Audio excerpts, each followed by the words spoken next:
working. So I'm trying on that one. Okay, thank you all.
Andrew.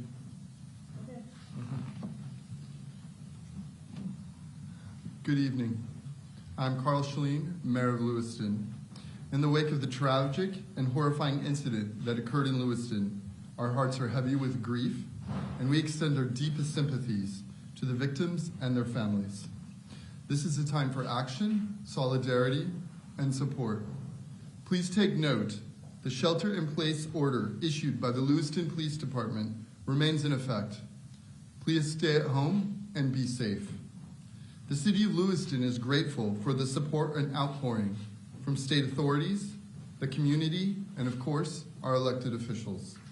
Speaking tonight will be U.S. Senator Susan Collins, U.S. Representative Jared Golden, and Steve Littleson, President and CEO of Central Maine Medical Center.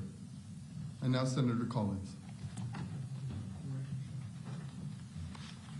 Thank you, Mayor. Today is a dark day for the state of Maine. As the mayor said, our hearts are heavy with grief.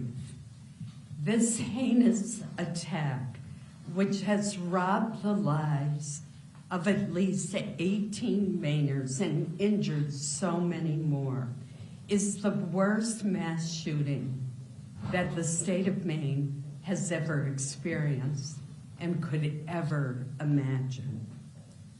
Today, I looked out my window in Washington and I saw that the flags had been lowered. And I realized that it had been done to honor the victims of this horrific attack. I'm grateful for the leadership of Lewiston Police Chief St. Pierre and for the bravery of the hundreds of state, local, and federal law enforcement officers who are leading the search for the killer. I'm also very grateful for all of the hospital employees who came back to work to take care of the victims, and for our first responders whose bravery was so evident. Last night, the president called me. He stepped out at the state dinner with the Australian Prime Minister to offer any help that the federal government could provide the city of Lewiston, Androscoggin County, and the state of Maine. I also, at midnight, talked to Governor Mills, who has been a pillar of strength for our state. Tom Perez, who is a special advisor to the president throughout the night, texted me back and forth, what do you need? And I would tell him based on conversations that I had as he coordinated the federal response. This morning, Secretary of Homeland Security, Mayork, has called and offered help from his department. The Attorney General also called, along with Maine's own U.S. Attorney, to offer their help. Right before I came into this building, I had a call from the Deputy Director of the FBI, who told me that there were 80 FBI agents on site participating in the search for the killer. 80. That doesn't include other people from the Marshal's Office, from the ATF, the DEA, and the Department of Homeland Security, and the Coast Guard. This has been a concerted effort at the state, local, and federal level, and everyone is determined to bring the killer to justice. To the families of those who have been injured or killed, I know that no words can fully ease the shock, the pain, and the justifiable anger that you are feeling. My hope is that you will feel the solace and strength in knowing that you are in the hearts of the people of Maine and of people throughout our nation. Thank you. I'd now like to introduce the Congressman Golden, who represents this area of Maine. Thank you, Senator. Thank you to Mayor Shen Yun as well. My name is Congressman Golden from the town of Lewiston. Represent Maine's 2nd Congressional District. Some of you might not recognize me because Congress has been so crazy lately. I haven't gotten a haircut in months. So sometimes things happen that bring your worst nightmares to life. Yesterday, this is what happened in Lewiston. At a time like this, a leader is forced to grapple with things that are far greater than his or herself. Humility is called for as accountability is sought by the victims of a tragedy such as this one. Out of fear of this dangerous world that we live in and my determination to protect my own daughter and wife in our home and in our community, because of a false confidence that our community was above this and that we could be in full control, among many other misjudgments, I have opposed efforts to ban deadly weapons of war like the assault rifle used to carry out this crime. The time has now come for me to take responsibility for this failure, which is why I now call on the United States Congress to ban assault rifles like the one used by the sick perpetrator of this mass killing in my hometown of Lewiston, Maine. For the good of my community, I will work with any colleague to get this done in the time that I have left in Congress. To the people of Lewiston, my constituents throughout the 2nd District, to the families who lost loved ones, and to those who have been harmed, I ask for forgiveness and support as I seek to put an end to these terrible shootings. In the days to come, I will give everything I have to support this community's recovery. Thank you.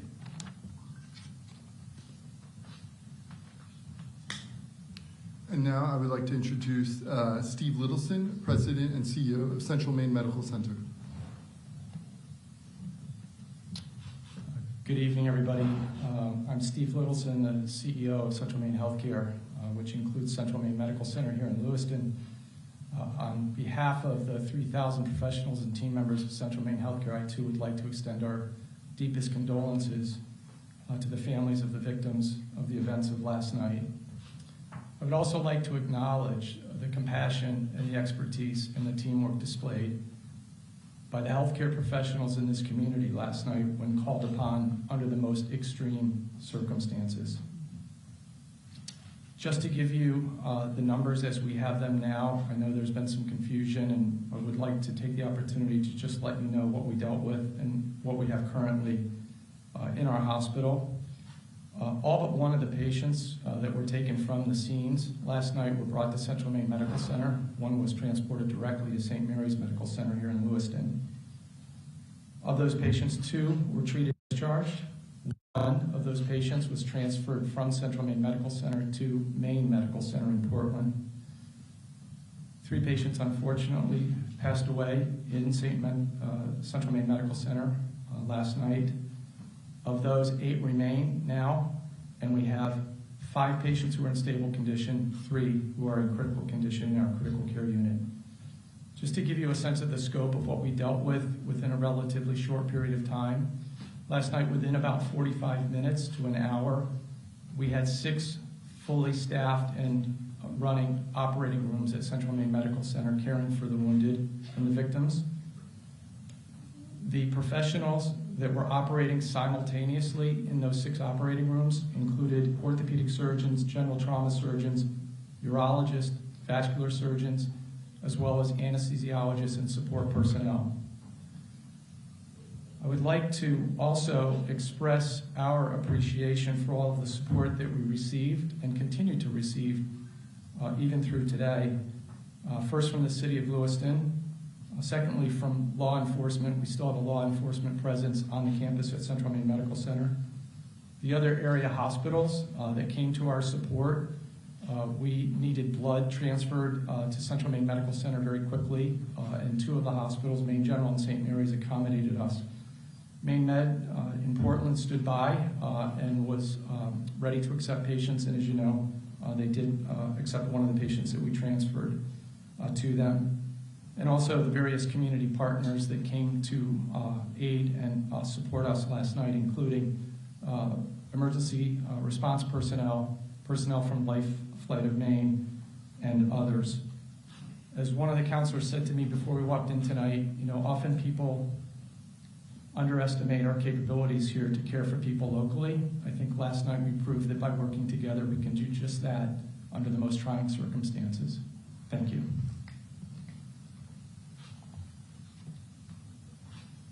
We'll take a few questions.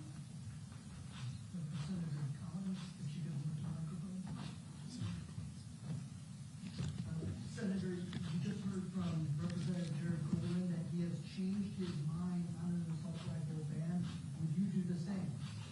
Well, first of all, let me say that I think it is more important that we ban very high capacity magazines. I think that would have more input and more effectiveness. We had an assault weapon ban, which I supported, that was in effect for 10 years. It applied to, I believe, 17 or 19 styles of weapons. Later, the late Senator Dianne Feinstein proposed an expansion that would have covered 157 weapons, and it was based not on functionality, but on cosmetic features.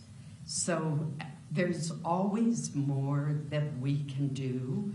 I was a co-author of the Bipartisan Safer Communities Act, which provided funding, for example, for red and yellow flag laws and for mental health clinics, which I think is important as well.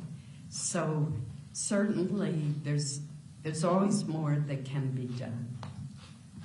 Senator, a decade ago, you opposed legislation that limited access to expanded, stocks and firearms capacity. Are you suggesting that you would do something different now?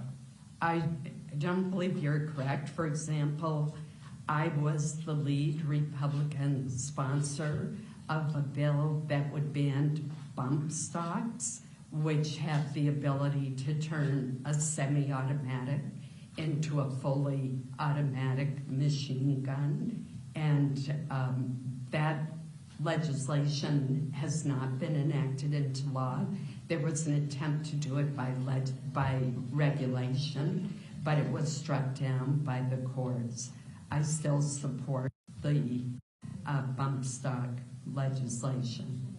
The other thing that I think we can look at is, and I advocated, was to increase the age at which you could purchase a high-capacity rifle from 18 to 21, the way it is for a handgun.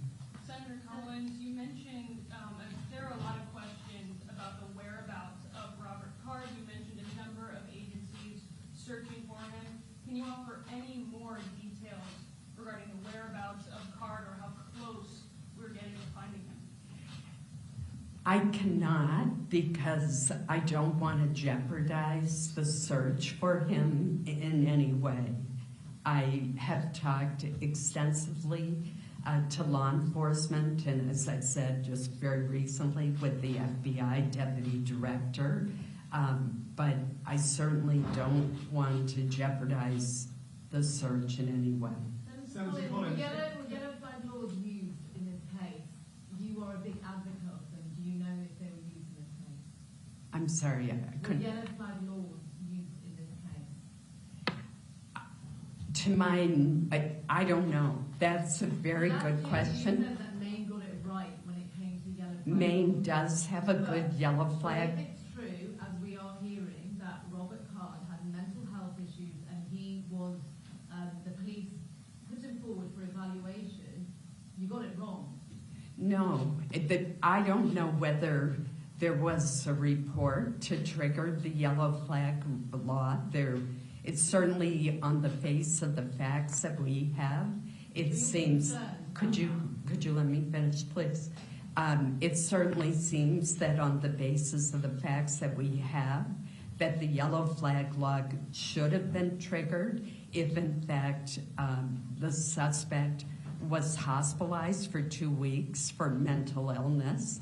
That should have triggered the yellow flag law, and he should have been separated from his weapons. I'm sure after the fact that's going to be looked at very closely. Obviously, that's a state issue, and I do not have knowledge of what happened in that instance. Senator Collins, Mark Stone from Sky News, thank you for your time. I wonder if I could just ask you about the weapons again. Why do you think it is that you and so many